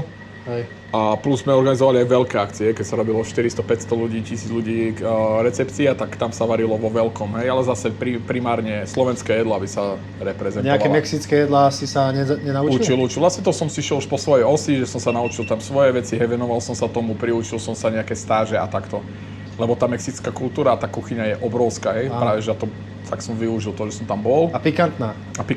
Vo všetkých smeroch. A fazula je všade? Fazula je všade, ešte aj tam za rohom. Tam je to úžasné na to Mexiku, o tom sa môžeme fakt veľa rozprávať. Mexico City, akože to čo je za mesto, povedz? Je to mesto. 30 miliónov ľudí. Mesto v meste, presne tak, nejaký oficiálny tam má, že 24, neoficiálne je tam 28 cca miliónov ľudí. V časti, kde som býval ja, mala tá časť, bola to lepšia už časť, lebo bolo to v tej zóne, kde boli ambasády, banky a tieto veci. Tam bolo 8 miliónov ľudí. To ráno, keď sa vychrlilo v autách všetci, tak si vyšiel a presne hneď si zastal, a si šiel plyn brzda a si to videl, ten chod ľudí, je to iné. Je to Amerika, ale nie tá Spojené štáty, ale iná Amerika, ale krásna. Všetko je veľké, vo veľkom sa robí, každý tam stará o seba, varí sa na každom rohu, či už na maličkom grille, to tam ráno už hneď tí kokos rozduchávali, robili malé tacos. Potom po veľké vývarovne, po veľké reštaurácie, bolo to fakt, že zaujímavé sledovať a spoznávať. Inak tacos je čo? Vlastne to je štýl jedla alebo samotný názov pre jedlo? Samotný je druh jedla, keď sa jedná o tortilové placky, ktoré sú plnené, podávané s jedlom. Či už mesom, zeleninou, omačkami. Mne sa to pletie tým pádom s tapas. Tapas je iné, hej, tapas sú druhy chlebíkov, podávané s nejakou zeleninou, chobotnicami, marinovanou zelenínkou, Takže to je akoby druh. Jednohúbky, hej, dá sa povedať. To je španielská vlastne asi národná jedla. Paella a tapas sú také ich chlebičky, dá sa povedať. A tacos sú normálne kukuričné placky. Asi rozmeru ruky, hlavne potom sú aj veľké tortily, ale toto je takéto špecifické. Dobre. Takže si zažil to Mexiko a potom si sa vrátil tu na popud čoho? No, misia skončila vlastne, alebo to vyslanie, dá sa povedať, vyslanie je lepší názov. A po štvoročnom vyslaní sa vrátili naspäť a ja som vlastne zakotvili v okolí Bratislavy a vtedy som začal rozmýšľať, že čo ďalej. Tak som sa vrátil vlastne ku vareniu a započal som už kariéru šéf-kuchára. Začal som v Bratislave pracovať a od toho sa už odvíjal celý postup, hej. Začal som pracovať tam, rozbehol som si ďalšie projekty v iných reštauráciách, niekde som chodil iba na kontrolu, niekde som rozbiehal, niekde som viedol tú reštauráciu, niekde som chodil kontrolovať a tak nadviazal som také rôzne spolupráce s inými ešte podnikmi. A tam som započal aj varenie vlastne pre Dámsky klub, Slovenskú televíziu, aj pre Markízu, pre Teleráno. Takže... A pre Slovenskú televíziu v čom? V Dámskom klube, no. V Dámskom klube si bol? Áno, aj to chodievam, aj teraz som predčerom, hej. A teraz som to rátal, že od 2017. tam pôsobím už vlastne aj v Teleráne, aj v Dámskom klube. Je to také zaujímavé, veselé, super. Super, takže máš to rozmanité, tú prácu. Je to nie rozmanité. Si len zavretý v kuchyni. Áno, nie je tá kuchárčina, nie len táto pozícia šéf-kuchárstva, ale samotný kuchár. Je to rozmanité, hlavne v dnešnej dobe. Tá doba sa obrovsky posunula vpred, sa zmenilo to, čo sme my, keď sme sa učili, čo bolo, to úplne odišlo, našťastie. Nebolo to zlé, bolo proste obraz danej doby, ale sa posunuli tie znalosti. Dnešné mladé deti už vedia dvakrát viac, ako by sme vedeli vtedy, keď sme išli zo školy. Už proste vieme ich mentorovať skôr, vieme im dať tie skúsenosti priamo zo školy, že sa dostanú k takým skúsenostiam, ktoré my sme zháňali v tom svete, hej. Dajme tomu trošku ťažšie. YouTube, sociálne siete. No, toto sme nemali, ty si musel variť podľa knižky, ne? Ježišmária, knižky, no. Však odišiel som do Prahy, tam je taká... Už som robil v reštaurácii a chceli odo mňa nejaký perkel telací alebo dačo na maďarský spôsob a som nevedel, čo to je, ty kokos, akože, tak som vyšiel von na chvíľu, som volal Brachovi, Bracho je kuchár, čo to je, tiež nevedel, vieš, som hľadal nejaké knihe, to nebolo, že si otvoríš mobil Google a počítaš, že kokos ideš na hajzel, že a naštuduješ si asi král. Za sekundu máš všetko, no. No tak si sa spýtal, no, proste nebola hanba priznať si pravdu, neviem čo to je. Proste buď si natrafil na ľudí, ktorí ťa buď to zhejtovali, alebo ťa chytili, zobrali pod krídla a ťa naučili čo.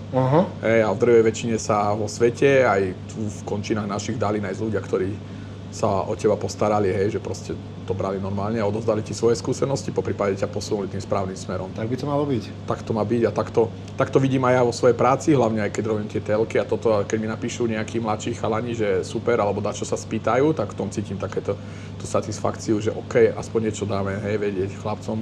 No ja sa ťa dosť veľa pýtam, ne? Nie si nasratý už na mňa? Nie, podľa mňa sa pýtať málo, ešte som tu ešte málo? Sú aj horší, hej?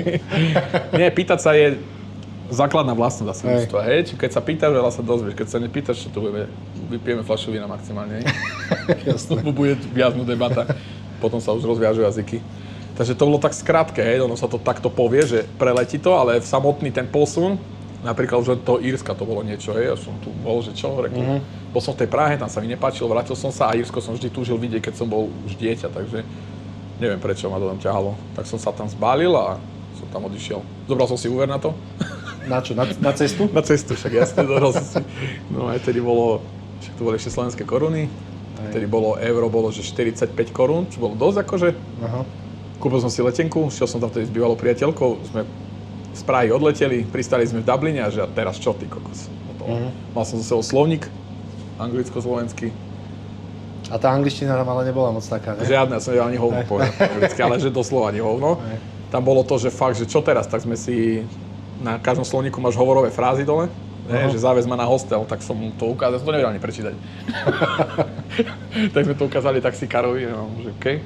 Na hosteli si zase našiel frázu, že kokos ubytovanie, a nejak si sa odrazil. Vtedy bol internet taký začínajúci, pre niekoho začínajúci, pre nás vtedy, hej.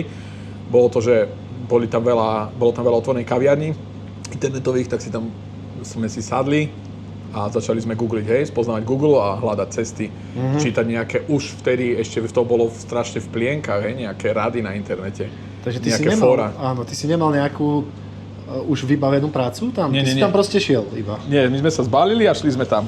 A býval si kde? V hosteli najskôr. Aha. Bolo katastrofa. To s niekým ešte na Aj s izbe niekým cudzím. na izbe, jasné. Aha. Malo to svoje čaro. Bože, to si pamätám v Londýne, jak nás kamarát ubytoval, čo tam pracoval. No my sme išli na Kanárske ostrovy, išli sme akoby do Londýna pre neho. Tam sme jednu noc prespali a išli z Londýna na Kanárske, vieš. Aha. No a on nás ubytoval v hosteli s kamarátom, čo nikdy nebol v zahraničí. On sa bál lietať a tak. Vieš, taký stresman človek. A boli sme tam sami zatiaľ. Mysleli sme si, že fajn, super. Boli tam asi 4 poschodové postele, také železné, jak niekde na vojne. A zrazu okolo 3 ráno sa otvorili dvere, zobudili sme sa a 3 obrovskí černosy že idú spať. Ja som v pohode, ja sa nebojím takých vecí, ale ja keď som videl toho kamoša, toho, čo stresuje, už keď je v Cashmarku, ty kokos, a nie, že niekde v Anglicku, v Londýne, v hosteli, Hej. on si rovno dával všetky veci pod posteľ. A otočil sa, zabalil sa perinou, tak aby ho ani nebolo vidno, on sa úplne že dosral z toho, ty kokos. Áno, to musel byť zaujímavé pohľad, tých stred kultúr, jak to videli oni, že Hej. bieli sa to rýchlo si popakoval veci. A oni pri tom úplne v pohode, vieš. Áno, byť. cestovatelia. No a tak sme už odišli. A ty si to mal jak v tom hosteli? Boli tam národy rôzne, lenže ja som nevedel ani ceknúť. Tam ľudia okamžite sa chceli prihovárať, Dublin bol v tom skvelý, stále je, že tam sa stretlo celý svet, stretáva. A som fakt bol z celého sveta, čiže množstvo inšpirácií, množstvo príbehov, množstvo kamarátstiev a množstvo receptov v kuchyni, keď si potom pracoval. No a nejak sme sa potom dopatrali nejakému Slovákovi, známemu kvázi, cez známeho. Ten nás trošku povedal, že čo máme robiť aspoň, hej, kde si vybaviť aké papiere, išiel s nami, pochodil a zohnal nám ubytko, hej. Tam sme vycalovali depozit, vycalovali sme bývanie a si sa vyhádzal zo všetkých peňazí. Od tej doby nežerem bifonky, lebo si sa pozeral na to, čo budeš jesť, kým si mal prácu, hej. Potom v tom slovníku zo 77. roku, čo som mal od mojej mamky, bolo, že... Žiadny Google Translate. Áno, bolo v preklade, že šéf sa píše cook, hej, že kuchár je cook. Tak som dal do CVčka, do životopisu dal, že cook. A sa tam to fungovalo tak, že si chodil, si roznášal, hej. A všade mali napísané, že šéf wanted, hej, a že kurva šéf, v slovníku písalo jasne šéf kuchár, že kurva, kde sú všetci šéf kuchári, hej. Si dal cook. Hej, že všetkých tu vyjebali a nikto nehľadá cook, hej. Tak som to roznášal, potom mi ten kamoš vysvetlil túto vec, tak sme to opravili. Hej, mi začali volať ľudia, lenže ja som nerozumel nič. Aha. Hej, alebo to mi iba skladali, to bolo ako nespočet zložených telefonátov. Potom niekde v reštike ma rovno odchytili, keď som odozdal životopis. No, keď videli, že neviem ani zaťať, tak akože tiež prestali som komunikovať. Tak som to riešil tak, že som sa naučil nejaké frázy, že nerozumiem vás, pošlite mi to na mail. Tak mi začali chodiť ponuky na mail. Everybody 27. Everybody 27. Sorry, I didn't hear you. Tak som sa nejak dopracoval, že som sa dostal potom na tie miesta, že už som tam prišiel podľa mapy, že som to našiel a zase ma poslali preč. Až raz som chytil jedného človeka, ktorý ma zastavil, vedel, že si nerozprávam, ale potom, jak som ma poslal preč, ale potom za mnou vybehol, ukázal mi, že poď späť a v kuchyni našiel Čecha, kuchára, ten mi prekladal. Super. A povedal, že potrebuje umiača riadu, či to dám, že chce mi dať šancu, aj keď nerozumiem, a že jasné. Takže som začal robiť hneď ten deň, po nejakých 3-4 týždňoch. Tak to si mal šťastie, že tam bol ten Čech. Bol ten Čech, ten mi povedal, no... Jak sa volal? Jiří z koncovku, pozdravujem ho. Jerry, ale volali sme ho Jerry všetci, lebo volali všetci tam Jerry. Áno. Takže mu to tam prischlo. A to bol taký ten moment, keď sa to zlomilo a začal som robiť. Hej, a už keď robíš, predsa máš príjem a robíš. A už to ide aj popri ten Čech ti povysvetľoval veľa vecí asi, že ak tam bolo to hlavne, oni dbali na to, aby sme nerozprávali sa po česky, alebo po československy. No jasne. Hej, ale akože v rámci možnosti, keď už nevedeli kam sklope, tak mi preložil, ale bolo to, že ja som si poumýval, v tom som bol šikovný. Aby si sa naučil. A vedel som keď nemali oni potrebovali niečo robiť, ja som vedel variť, alebo prípravu, tak som im pomohol. A oni si všimli, že viem robiť. Hej, no a už to potom išlo. Proste ma prevelili z toho umývania na nejaké prípravy a človek už potom sa musel naučiť, hej, však to bolo jedno, to bola alfa omega toho, aby si sa naučil rozprávať. Jasné.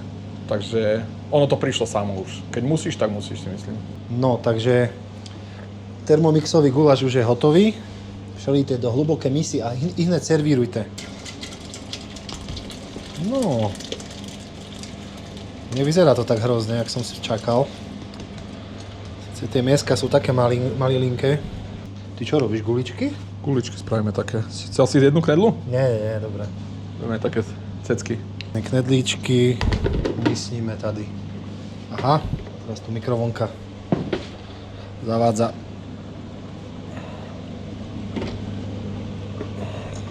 Tak. Ďalší 25 minút, môže byť? Môže byť.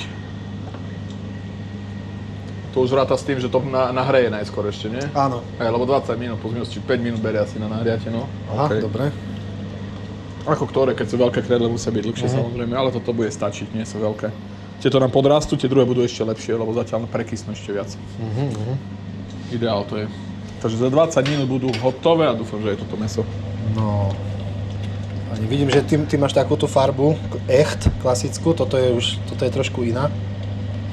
Hej, tu je vystúpená taká tá, z toho cibulového To bude základu. presne, tá cibula. No a teda do tej reštaurácie, kde pracuješ teraz, si sa dostal akým spôsobom? To už vlastne, to si vravel, že si sa vrátil do Bratislavy, z Mexika. A ako dlho si vlastne v tejto reštike Green Tree? Ono je to sieť reštaurácií, alebo sú... Jak to No funguje? my sme tam v prenajme, toto je moja reštaurácia. S kolegom ju máme, s Lukášom, pozdravujem ho. Aha, takto. Hej, s kolegom sme to skočili, my sme tam pracovali, ja som tam pracoval ako taký, nazvime to konzultant, šéf-kuchár, hej, že som mal na starosti čísla a na starosti ten jedál, že som nastavil jedálny lístok. Ombudsman sa tomu hovorí. Čiže 2 roky som tam pôsobil takto, že externe, že som prišiel, nastavil čísla, aby sedeli ceny versus hej, nákup, kde sa kontrola tovaru, kontrola spotreby. Takto som participoval na tom chode. A potom to miesto reštaurácií sa uvoľnilo vlastne, skončila tam, proste sa dané strany rozdelili. Áno. A bolo to miesto Na predaj. voľné na prenájom. Na Hej. prenájom. Takže my sme si s týmto kolegom mojim dlhoročným, dá sa už povedali, že či ideme do toho, tak sme sa za to začali zaujímať a dostali sme sa k tomu, že sme si to prenajali a vlastne prevádzkujeme tú reštauráciu. Aha. A ona sa volala aj predtým, či to je váš nápad? Toto je náš nápad vlastne, je to OK. vlastne v poli, vlastne golfový klub, je obklopený stromami, tak nám to také prišlo. Green Tree. Green Tree, hej, že zelený strom a začali sme tam vlastne od 1.1. roku 2023. Čiže teraz sme ukončili druhý rok, Áno. ideme ďalej, medzi A tým kde to je? V Hrubej Borši? v Hrubej Borši, za Sencom asi 10 km, tak trošku na stranu. A tá klientela tam pozostáva z čoho? Z tých golfistov? Alebo 90% sú to golfisti, samozrejme, Áno. v zime je ten golf, ide na utlme, však nehraje sa teraz, keď je na mraza a keď je veľa vody. Ale je tam aj veľká akože obec, čo sa týka domáca klientela, je krásna, takže pracujeme s nimi. Hrubá Borša, hej? To je veľká obec? Nie je to obrovská obec, je to taká priemerná, by som povedal, štandardná, pekná obec, hej. Novo vybudovaná, značná časť je nová výstava. Takže Bratislavčania. Dá sa povedať, že áno, taký kvázi Bratislavčania, aj domáci zo širokého okolia sa tam vie, že je to pekné prostredie, je to blízko stále, jak sa povie, aj do Senca, blízko na diaľnicu, takže to relatívne po ruke, hej. A minulý rok sme otvorili potom ešte prevádzku na Slneckých jazerách, na Slnečných. A tam sme tiež dali príznačný názov Green Tree, ale sme dali Privlastok Lakes, akože jazera.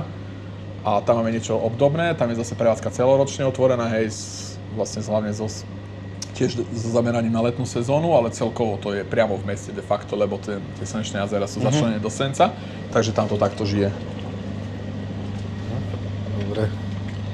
No a mimo to, čo robíme od cvitania do útlmu. Rozbehli sme cateringy, minulý rok sme cestovali dosť cateringmi. S našim cateringom chodíme grilovať, neviem, či si videl ten veľký grill, čo máme vlastne Ofir. A grillujeme Taký na otvorené. prenosný, hej? No prenosný, no tak má 200-300 kg, hej, takže prenosný je. Prenosný, ale ťažko prenosný. Ťažko, hej, tá platňa je obrovská, je ťažká, ale s týmto sme započali taký grillovací štýl a chodíme v rámci toho, kde nás zavolajú takto, hej. My boli minulý rok v Maďarsku, 2-krát v Rakúsku, v Čechách, v Karlových Lázniach. Karlových Varoch. Ale sú tam lázne. Lázne, hej, takže tam sme boli, čiže akože cestujeme dosť. V Košiciach sme po Slovensku boli, čiže s tým grillom naložíme si dodávku a ideme. Je to Meso, také, grill. Meso, všetko, hej. A oni si už vopred vyberú, že čo? Chcú Máme asi? také balíčky, hej, buď balíčky steakov, buď barbecue, buď mexický večer. Vieme spraviť čokoľvek, alebo mix, nechajú to ľudia väčšinou nás, že odporúčime. Čo fakt frčí sú krevety, Slováci milujú krevety. A to je pravda, ja. A proste my ich robíme na všetky možné spôsoby a na tom grille to funguje. Hej. Perfektne, no. To musí byť drahé, ne? Také niečo. A dobré veci stoja, platí, hej. A keď je dopyt, je aj ponuka samozrejme, ale nebáme sa Väčšinou za to. chodíte na také firemné asi, ne? Firemné, jasné. Hej, ale sú aj súkromníci, ktorí si to objednajú, už robíme aj tieto privátne garden party. Na záhradu? Na záhradu, hej, tie sme robili dosť v lete. Je to dobré, lebo my robíme balíček, že dá sa povedať, že na kľúč, hej. Jediné, čo potrebujeme je elektrika, že prídeme, rozbalíme, zbalíme, popracujeme a ten vlastne domáci sa stará iba o to, aby uvítal hostí, hej. My vieme doniesť od pohárov všetkého a neostane mu tam borda, nemusí sa starať s prípravou, povie čo chce, ako chcete, kedy chce. Aj piatiku zaobstarávate? Aj to vieme, hej. Vieme všetko, niekto nechce, niekto si chce vo svojej linii, ale my vieme de facto fakt všetko. Takže tomu sa tiež venujeme popri tomu vedení reštiky, ale prím tvorí stále reštaurácia na golfe, hej. Tam sme to, taká naša základňa, kde sme dennodenne, dá sa povedať. Vybavené. Hej, no ono už aj to mäso sa rozpadá, keď sa tak pozerám. Že tam sú nejaké tie vlákna len tak plavajúce. Ale ako... Čakal som, že to bude horšie, priznám sa. Tieto nám narastli, čiže je dobré im dopriať vždy času a tieto budú ešte viacej, že? No, krásne. Pozri, tento tu. No ale vyrastol riadne. Wow. A týmto sme ho zbili teraz silným, nesmieme ho silno, lebo z neho vytreskáme vzduch všetok, hej, ale... Hej, a ja mám strašný problém, keď tvarujem knedlíky, ho vytvarovať tak, aby vyzeral takto. On furt vyzerá jak Carfiol, môj knedlík. Prečo? Dobre, tak obetujeme tento jeden, hej? Vieš, čo myslím ako Carfiol? Áno. Začneš si ho pomaličky ukladať do seba. No. De facto. Keď sa ti lepí, a začneš ho... Ty akoby si ho jemne pritlačal, ale len si ho pomaličky točíš medzi rukami. Vlastne zapracuješ túto časť, ktorú sme tam zlepili pracne, aby sa ako keby de facto zlepila. Zavrieš ho, hej, trošku si ho takto pekne podoberieš, dáš ho trošku na muku a necháš ho popracovať. On teraz začne rásť. Táto takže on... plocha sa prirodzene zlepí do seba a on začne kysnúť, pardon. A potom ho už len premiesíš opatrne do tej pary, kde on sa vlastne... Ale on už bol taký ako tento. Áno, tento nám už tak nevyrastie, lebo sme prerušili ten kysnúci proces. Som to chcel ukázať. Ale takže ty si ho nevrátil naspäť. Z tej prvotnej vlastne, keď si odrežeš cestičkou, pracuj s ním, hej. On sa musí aj, toto čo sme robili, on sa musí aj vyhľadiť na povrchu, aby nebolo ako Carfiol zvraštený. Jasné. Dobre, a toto tu jak vyzerá? Myslíš, že to už je? Ty si hotový. Majoránku si tam daj určite. Koľko tej majoránky? Daj 2 štípky na to množstvo. Štípky? Hej. To je tak medzi prsty, hej? Toto? Toto je štípka? No, toto je štípka. To je ten paradox, čo... Vieš, lebo ja mám napríklad väčšie prsty ako niekto iný. To sú väčšie štípky. Tieto variacie mašiny nikdy, oni ti napíšu 2 štípky, lenže každá štípka je iná, hej? Daj tam štípku soli. Mašina nebude vedieť nikdy dochutiť ten guláš. Vždy tam bude ten rozdiel medzi človekom a... Lebo definuj mi štípku, hej? V tom ponímaní, napíš to umelej inteligencii. Ono to je tým, lebo, chápeš, ľudia ako vzácni sú, oni pozerajú svet ináč, ako sú okolo nich. Na začiatku, podľa toho postupu, čo sme tu videli, som čakal, že to bude čistá hovadina. Ale nie je to až také zlé, nie? Pozri, ak máš teraz si sadnúť k tomu najesť sa, je to plnohodnotné jedlo skoro. A na čo hlavne? Nakrmíš seba, rodinu, čo ti viac treba? Pohodlí domova. No. To je ten účel. Vieš, nie je to zgrcnuté, nie je to rozvarené, nie je to nechutné, takže účel splnený. No, takže čo to tu máme teraz? Už iba také ozdôbky, pičovinky nakoniec, hej? Už iba toto. Naranžujem ten Thermomixový, ten môj. Dobre. Robotický guláš. A ty ten svoj ľudský guláš. Takže tu máme robotický. Koľko? Tak asi. Tak porcia akurát. Hej, dobre. A teraz... A ty ideš aj krajať tú knedlu, či to dávaš takto? Ja dám takto, nech si rozkrája host, jak sa povie. Dobre. Jak chceš ty, môžeš sa nakrájať. Ja nakrájam. Knedlík má dobrú štruktúru. Ja inak absolútne neviem servírovať jedlo. Je to tak? Takto nejak by mali ísť knedle, však? No. OK, a teraz na toto by som dal tú cibulu. Takto nejak. Však? Výborné. A ešte, čo povieš na Maďaro štípoš? Takto v celku? Je to na tebe. Však je tam ručka, dá sa to takto. Je tam ručka. Dobre. No, takže môj by bol a teraz tvoj. No, tak to sú riadne kusíska mesa, človeče. Farbu máš inú. Je to tam cítiť, Milo, to ako, bohužiaľ. Ne, bohužiaľ, to je iba... Tie stroje nás nenahradia, ale nám môžu pomôcť. Si dobre povedal, Však. no? Koľko gramov mesa dávaš na jednu porciu? 125 či 150 sa dáva? Podľa normy. Musíš to, záleží ako si normu stavíš, hej, to určuje ti cenu. Ale plus minus bežné pre človeka je, aby dostal 180 gramov v surovom stave, čo činí nejak 140 gramov, hej, potom alebo 150. Aha, v nesúrovom stave. V čistej váhe, dá sa Čistej povedať, váhy. alebo vo váhe po dovarení. Aha. Vo vodováhe. Po vodováhe, hej. Hej, tú zelenú vec som zabudol. Vidíš to? Môžeš dodať. Ale jedia to ľudia, alebo to je len na okrásu? Povedz. Ty si to minule krásne nazval, že... Hej. Áno, kokodín, či nikto nie. Dobre, podľa toho už farby predávajú, hej. Hej. Aj lákajú toho zákazníka, čiže... Nádhernosť. No Asi dobre. musí to dávať zmysel. No, takže ideme ochutnať. Tu máš mistře. Gracias. Poď prvý. Však ochutnáme tvoje. Hej, ochutnáme môj. Chyba trošku solu, ona je dobrá, ale nemusíš otvoriť viac solov. Cítiš tam sladko zeleniny a musíš to prebiť solou, to je celé. Na konci vždy treba dosoliť, hej, jedlo. On je Trošku dobrý, soli. lebo zemiaky markantne stiahli sol z jedla, to je celé. Čiže on je veľmi dobrý, chuťovo je, cítiš tam aj koreň majorán, ale sol, keď si teraz posolíš, ochutnáš ešte raz a uvidíš rozdiel. Dobre. Štipku. OK, poďme na tvoj teraz. Mňam. Ja milujem, keď je toto masné na mese. Ten kúkos taký žvachel, Hej. hej, toho loja. To robí chuť takú. Hej, nie je to blána, nie je to šlacha, to sa netreba báť, len je to... Nie je to blanár. Ale príjmeno štiplavé to meso. Mne to chýba, hej, ale to je o tom, že čili je navykové a už potom ho hľadaš v každom jedle. Takže tak. A s tou červenou Výborné. cibulou... Tá červená cibula tam robí ale mega veľa. Fakt, toto... Na každom maďarskom guláši by mala byť cibula surová. Na konci do gulášu fakt ja dám ešte napríklad Hej. nejaké decko, napríklad pivka ešte, hej, nech zapení tesne pred dovarením. Ho tak prevzdušní, tie bublinky z toho cítim tam niekedy, ale čo ja viem, je to už individuálne. Výborné. Vidíš, že viac si idem tento. A do tohto sme trošku dávali udenú papriku, napríklad tu je rozdiel, hej, že tu sa použila udená. Aj, no tak keď za 3 sekundy môžeš ešte. Hej, 3 sekundy pravidlo. No výborne, a čo poviete vy, diváci?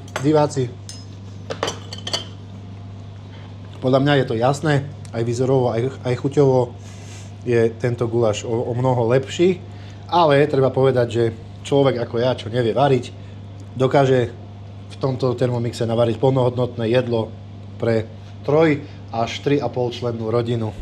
V pohodli. Čiže úplne v pohode. Hej. Treba sa trošku potom riadiť ešte svojim jazykom, lebo presne stroj nevie odhadnúť tú sol, hej? Píše, Áno. ale zemiaky stiahnu, zelenina stiahne. Čiže treba to na konci dosoliť a mať hotové jedlo. Keď to dosolíš, budeš úplne spokojný. Takže v konečnom dôsledku to nie je zbytočný stroj. Nie je to zbytočný stroj. Dobre, Milo, ja ti ďakujem veľmi pekne, Ďakujem. že si prišiel a že sme mohli pokecať aj o týchto kulinárskych veciach, aj o tvojom živote, ako si sa k tomu dostal a tak ďalej. Takže bolo to zaujímavé. Takýto podcast, takýto koncept podcastu som ešte nerobil. Vždy sme boli v štúdiu a nie v kuchyni. Ale tak, jak to povie? Vždy je niečo nové, lepšie. Skús po anglicky sa rozlučiť. Very first our bad gets bad 27 met too big fatty, set wash is to the get wall. Yeah. Muchísimas gracias por su attention y nosotros podemos comer Por favor, estético, bianco.